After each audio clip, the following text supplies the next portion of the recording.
Hrvatski laburisti Stranka rada u Bjelovaru su predstavili kandidate s liste za drugu izbornu jedinicu, među kojima je 5 žena. Prioritet im je, kažu, interes onih koji žive od svojega rada, pa u skladu s tim ističu da neisplata plaća mora biti kazneno djelo, a kolektivni ugovori trebaju postati osnovno sredstvo reguliranja odnosa rada i kapitala.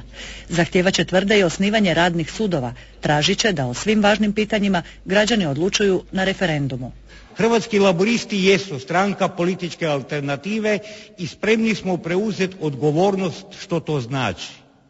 Biti lokomotiva borbe za društvenu pravednost u Hrvatskoj. Rad, istina, znanje, poštenje i društvena pravednost 5 je temeljnih vrijednosti našeg programa. Zakoni tržišta u interesu Europe uništili su hrvatsku proizvodnju, tvrdi Lesar, a vladini bolni rezovi loša su gospodarska politika. 4. prosinca, kaže, građani mogu napraviti bolne rezove na izborima. Poziva ih da svojim glasom ne mijenjaju samo političare, nego i politiku.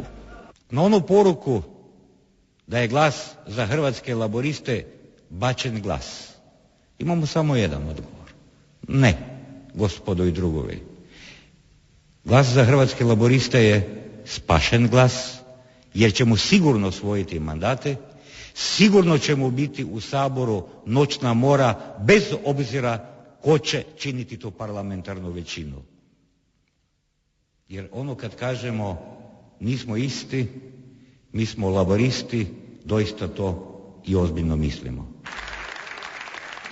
Građanima je poručio: dajte glas onima koji će se suprotstaviti financijskom lobiju, dovođenju MMF-a, birokraciji u Briselu, koncesiji autocesta i prodaji hrvatskih prirodnih bogatstava.